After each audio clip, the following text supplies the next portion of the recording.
Okay. Hello. Wow, that's a blooper that I would definitely cut out if this wasn't a tutorial. Anyway, hello, this is a quick tutorial on how I use BandLab.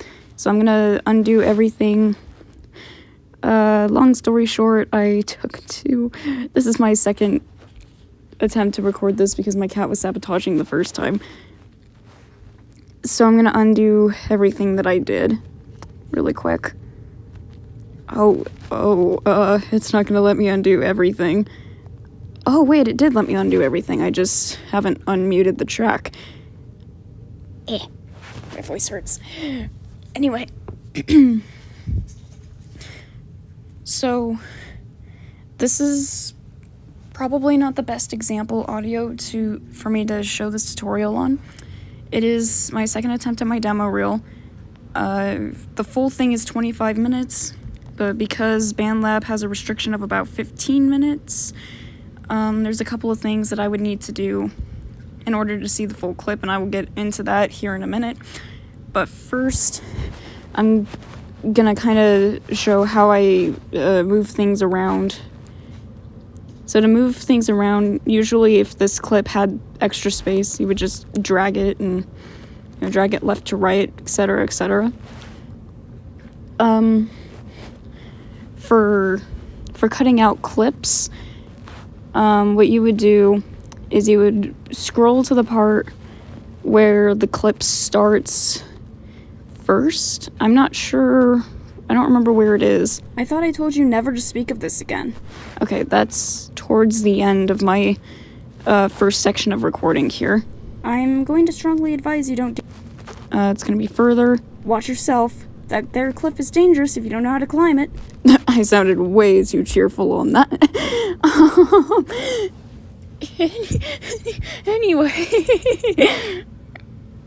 Yeah, just don't ask what went through my head there. Anyway, so I think this is the last line. Yes, that is the last line. So because that is the last line of the first section,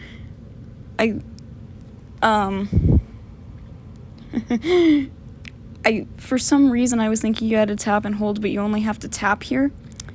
Once you tap the track, it gives you a few different options: delete, copy, loop, fades, slice, and paste. So in this case, you would start with the slice. And I'm gonna try and find the end of this clip.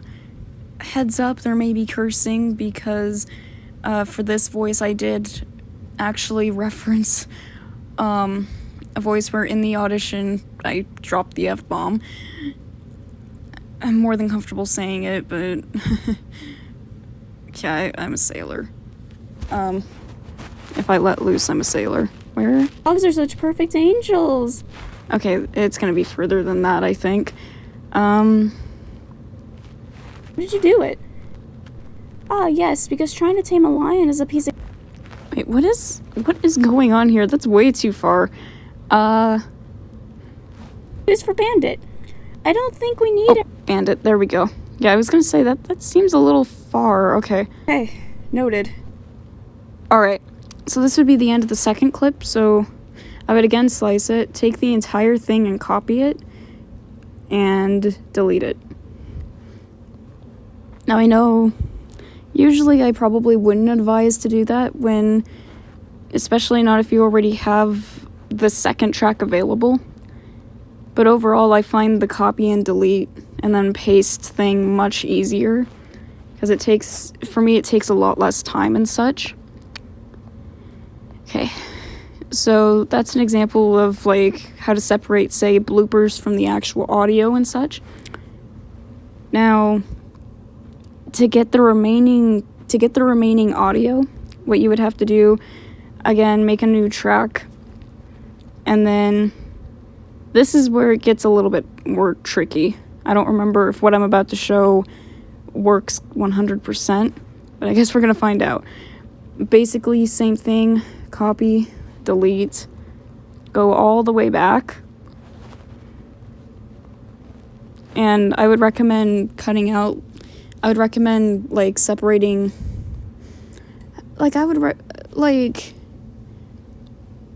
I would say, like, cut things down to about 3 to 5 minutes, about 3 to 5 minute sections.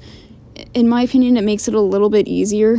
Just make sure not to cut the audio, like, right in the middle of a line.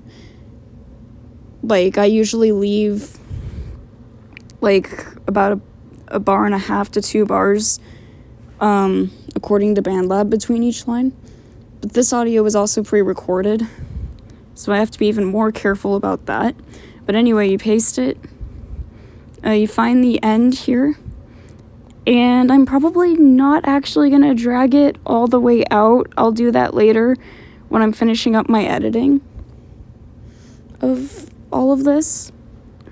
But basically, you would take it, and it's a bit of a process. You probably have enough time to loop the Jeopardy theme for, I don't know, 10 minutes at the maximum. Okay, I'm just kidding. I've just hit the, yeah, it does take a little while to do this. Yeah. Yeah, so that's basically how I use BandLab. And then to download it, okay, I'm just gonna save, okay, I'm gonna use this as an example.